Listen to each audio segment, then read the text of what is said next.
독립문과 독립관은 고가도로의 건설로 원래 자리에서 70m 북쪽의 현 위치로 1979년에 이전하였으며 인근의 서대문 형무소와 함께 독립공원 구역에 포함되어 있다. 독립문 앞 2개의 돌기둥은 영음문을 받치고 있던 주춧돌이다.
문제가 주어졌을 때 오류에 빠지지 않고 효과적으로 해결하기 위한 돌파구인 통찰력을 알아봅니다.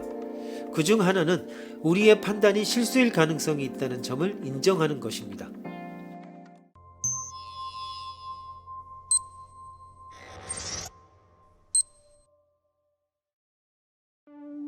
다음 글의 내용을 근거하여 보기의 의문에 대해서 답해보시오.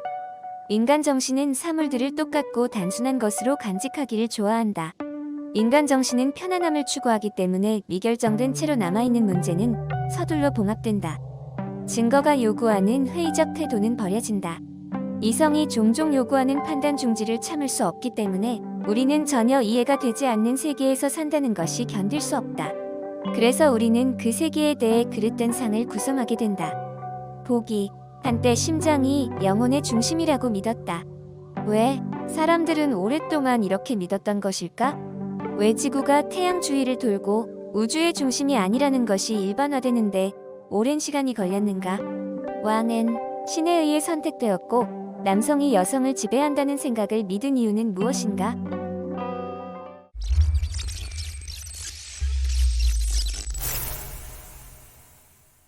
분석적인 구조 기술을 사용하는 것을 마치면 스스로에게 이게 말이 되는 얘기인가 라고 자문함으로써 항상 제정신 검사를 합니다. 만일 분석적 결과와 합당하면 괜찮은 것입니다. 그러나 직관적으로 뭔가가 옳지 않은 듯 느껴지면 다시 돌아가 재검사를 하거나 분석을 완전히 다시 해야만 합니다. 그만큼 지속적인 자기 점검과 실수 가능성에 대한 대비가 필요하다는 것입니다.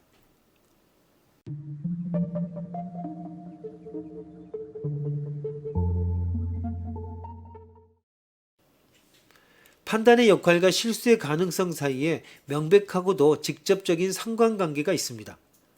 문제를 분석할 때 사용하는 판단의 비중이 클수록 해답을 찾는데 실수할 가능성은 더 커집니다. 그렇다면 실수할 가능성이 늘어남에 따라 해답에 관한 우리의 확신은 줄어들어야 마땅합니다. 그러나 그게 그렇지 않습니다. 인간의 정신은 환경이 어떠하든 대체로 결론에 대한 확신은 없어지지 않습니다. 그것이 우리의 사고를 잘못 인도하는 또 하나의 이상한 정신적 특징입니다.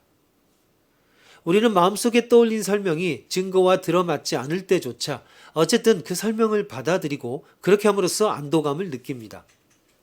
더욱이 설명이 위배되는 강력한 증거에도 불구하고 우리는 관계도 없는 억지를 써서 반박함으로써 설명을 변호합니다.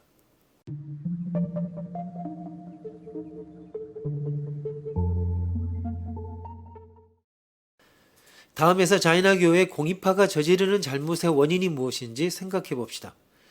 인도의 자이나교는 영양실조에 걸릴 정도로 먹는 것에 관해 가혹한 금지 조항들을 가지고 있습니다.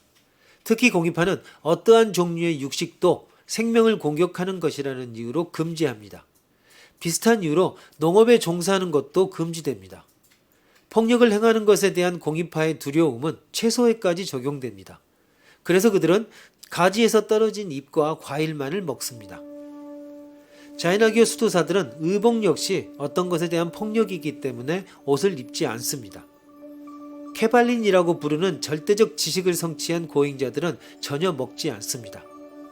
그들은 궁극적인 업의 극복을 이루기 위해 약 2달 동안 거의 먹지 않습니다. 결국 그들은 최후의 귀결을 피할 수 없습니다. 그것은 죽음입니다. 케발린을 성취하는 모든 사람에게 일어나는 일입니다. 만약 당신이 이 종파의 교도들에게 뭔가 설득해야 하는 입장이라면 어떻게 접근하는 게 가능할까요? 물론 그 전에 설득을 위한 자기 확신이 필요합니다. 그러려면 이 종파의 교리에서 어떤 오류나 잘못을 찾아내야 할 겁니다. 그리고 그걸 바탕으로 설득에 들어가는 것은 또 다른 문제가 될 것입니다. 어쨌든 당신은 이제 문제 앞에 있습니다.